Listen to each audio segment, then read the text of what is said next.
లగచర్ల ఘటనలో అరెస్ట్ అయి పరిగి సబ్ జైల్లో ఉన్న నిందితులను బీఆర్ఎస్ ఎమ్మెల్యే సబితాఇంద్రారెడ్డి ఇతర నేతలు పరామర్శించారు. వారి ఆరోగ్య వివరాలను అడిగి తెలుసుకున్నారు. అధైర్యపడొద్దని బీఆర్ఎస్ పార్టీ అండగా ఉంటుందని భరోసానిచ్చారు. తమ భూములను కోల్పోతామని అందరూ భయపడ్డారని, ఇలాంటి ఘటన దురదృష్టకరమని సబితాఇంద్రారెడ్డి అన్నారు.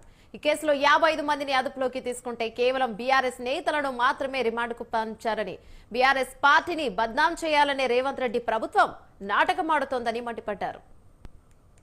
ఇబ్బంది వచ్చినప్పుడు ప్రజల పక్షాన నిల్చొని ప్రశ్నించడమే నరేందర్ రెడ్డి గారు, కేటీఆర్ గారు చేసిన తప్ప.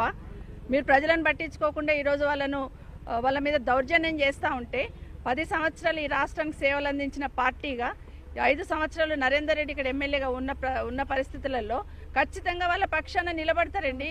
వాళ్ళ పక్షాన సమస్య వింటారు, వాళ్ళ పక్షాన గొంతుకై వింటారు. ప్రభుత్వం చెవులు మూసుకొని కళ్ళు మూసుకొని పనిచేస్తూ ఉంటే ఖచ్చితంగా ప్రధాన ప్రతిపక్షంగా వాళ్ళని కాపాడుకోవాల్సిన బాధ్యత ఉంది. దాని గురించి ఈరోజు ప్రశ్నించిండ్రు అనే ఒకే ఒక నెపంతో ఏం తప్పు చేశారండి రైతులు? ఈరోజు మా భూమి ఇయ్యమన్నారు. మా భూమి ఇయ్యమన్నప్పుడు తీసుకొచ్చి పెట్టారు. ఒకటి అడిగారు. ఇప్పుడు అక్కడ చదువు రాకపోయినా ఒక పెద్ద ఆయన ఒక మాట అడిగాడు. ఏమడిగాడు? కలెక్టర్ గారు వస్తున్నప్పుడు, ఇంత పెద్ద ఇష్యూ జరుగుతున్నప్పుడు, 6-7 నెలల నుండి విషయం రగులుతున్నప్పుడు, మేము భూములు ఇవ్వమని స్పష్టంగా చెప్తూ ఉన్నప్పుడు మరి పోలీస్ హెల్ప్ లేకుండా ఎందుకు వచ్చారు మా ఊళ్ళకని అడుగుతున్నాడు. వాస్తవమే కదా? ఎక్కడైనా కూడా ల్యాండ్ అక్విజిషన్ అయితే పోలీస్ డిపార్ట్మెంట్ ఉండాలి. ఈరోజు పోలీస్ ఫెయిల్యూర్ని, ప్రభుత్వ వైఫల్యాన్ని కప్పిపుచ్చుకోవడానికి బీఆర్ఎస్ పార్టీ మీద నింద నెపం నెట్టేస్తున్నారు తప్పిస్తే నిజంగా అక్కడ ఉన్న ప్రజలకు మాట్లాడాలా, ప్రజల గురించి మాట్లాడాలి. అవును, ప్రజలందరూ ఈరోజు ఓట్లు